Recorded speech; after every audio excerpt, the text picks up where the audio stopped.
Hello. In this video, I'm going to demonstrate some of the Delphi functions and methods when working with XML files to extract nodes, child nodes, or the children grouping, some of the attributes and properties within each node. So first, let's talk about nodes. Okay, so let me pull up an example of an XML file. So we're using this file right here as an example. Okay, you can just locate that. Here's the file. And as you can see here, this is a valid formatted XML file. And what we talk about a node is a grouping or a section that is formatted with the, the less than or equal sign, a bracket, pointy bracket right here, and with a name right next to it to indicate that it's the start of a node or a group, and you would end it with the same except that with a slash at the end. So let's go to the end of this. You can see here. So you can see here, this is indicative of the ending of a group for that form. So everything else, so that's a node, and this typically would be the root or the main node for this entire XML file. Okay, so here it is.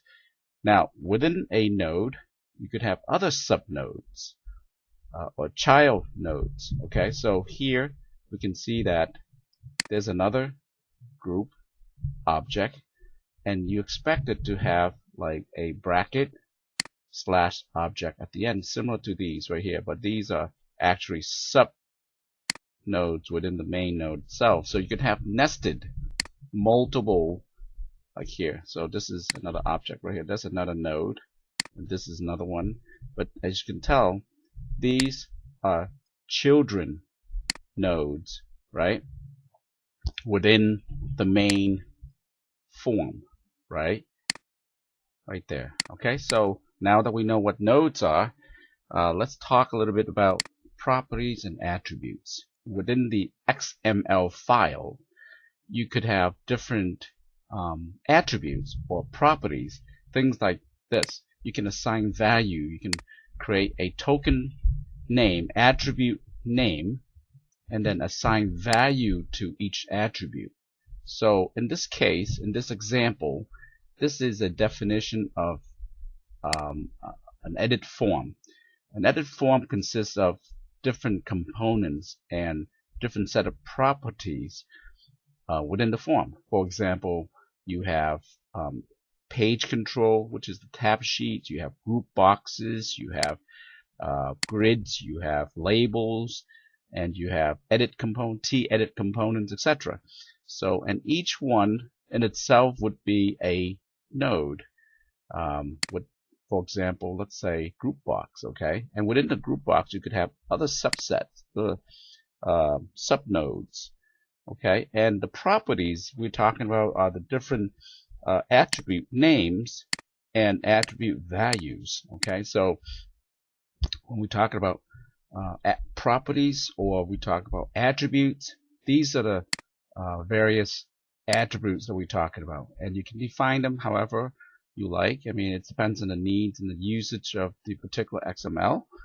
You can define them as many as you need to, and you can assign value, and typically they are treated as string or character type enclosed with quotes like this, and then it's up to the application that's extracting these values to convert into the appropriate type, like logical or numeric, integer, and in some cases you may have to convert enumerated values like cout color into the corresponding either hex or decimal value of a color code, like here, like font, false or true or false, that would need to be converted into logical value within the application. But generally the XML contains mostly just text, string, character type associated with the attributes.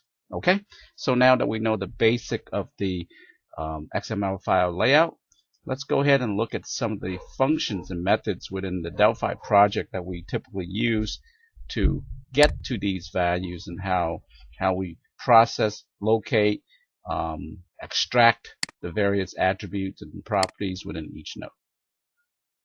Okay, so to continue with this example, I have a Delphi project, a simple project that we use to open up the XML file and get the various elements and attributes within the XML file. So the first thing we want to know is, okay, how many nodes within the XML file, and what is the main root? So let's say if we want to, let's get the main root name, the top level, and any various attributes associating with the root level, and then from there we can get the count of various subnodes, child nodes within the XML file, and we can expand that further.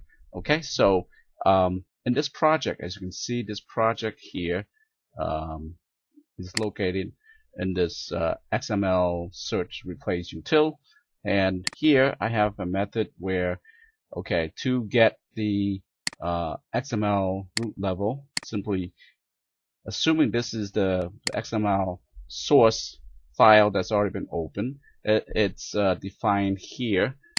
Let me just go back.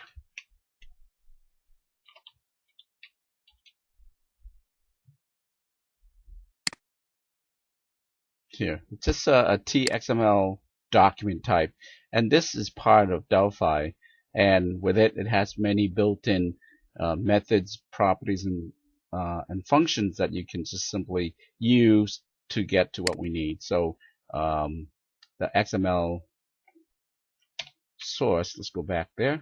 Okay,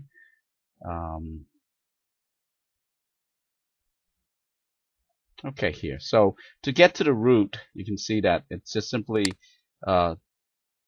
document element and the node name. So this assume it to be the root, and then within that you can say attribute nodes, like how many elements within this root node do you want to get, is using that simply the attribute. Okay, so these, it should list these. This is part of the root attributes. These are counted as child nodes. Okay, so subnodes within the root, and also these right here. So let's go ahead and run this example. I'm going to go ahead, I'm going to put breakpoints here too, and currently I have code in place to show the value that we need to see in a memo status line. Okay, so let's go ahead and run this. Okay, so the status is here. Currently it's blank. I'm going to go ahead and process this, and sure enough it stops at the first breakpoint. Okay, and I can activate the watch values here too if I need to, but I'm going to go ahead and just run it. And here the next breakpoint is the loop where we identify the number of child nodes. Okay, and if we look at this, let me step to the next step and watch the value. So currently we have, it shows that within the main XML file, if we requested the number of child nodes count, it's showing 8. Okay, so how can we confirm that it's 8 with the table that we are using in this example? So let's see. So this is the file name right here. Okay, so this is the same file that we have in this, right? And right now it is showing as 8 child nodes. The count is 8. So I'm going to go ahead and let it finish before it's timing out. And this is the various things that we have it display.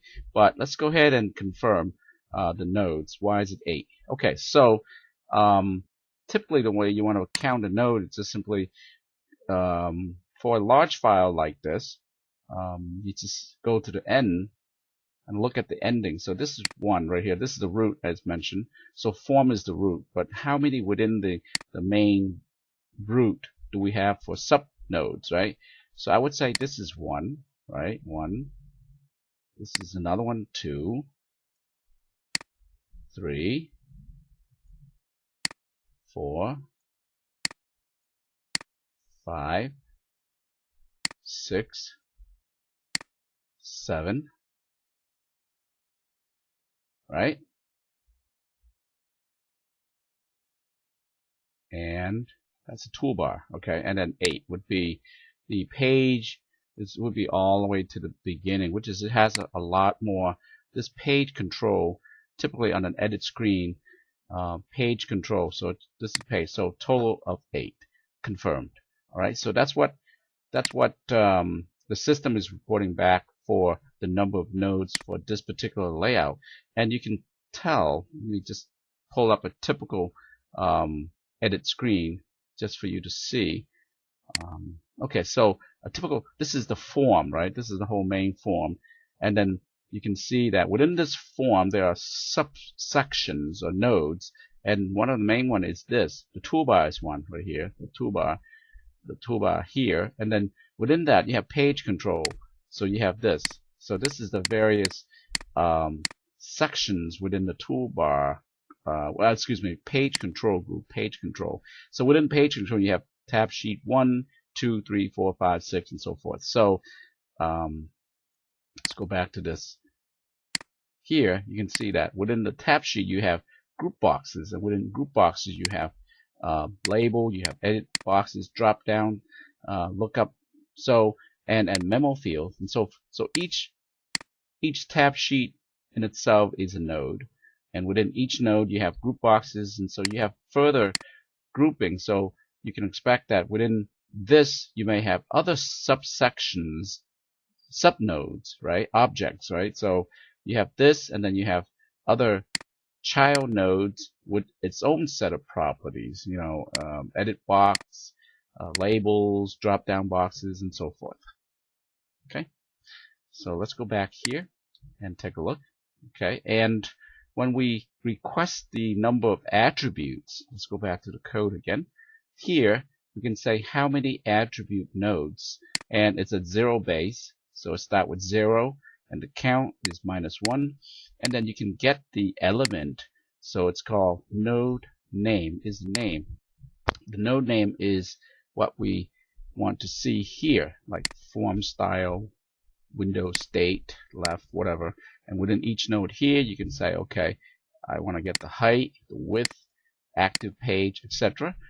And the node value is what the value assigned to each property or attribute. So the node value would be these, the 0 here, the fs mdi child, ws maximize.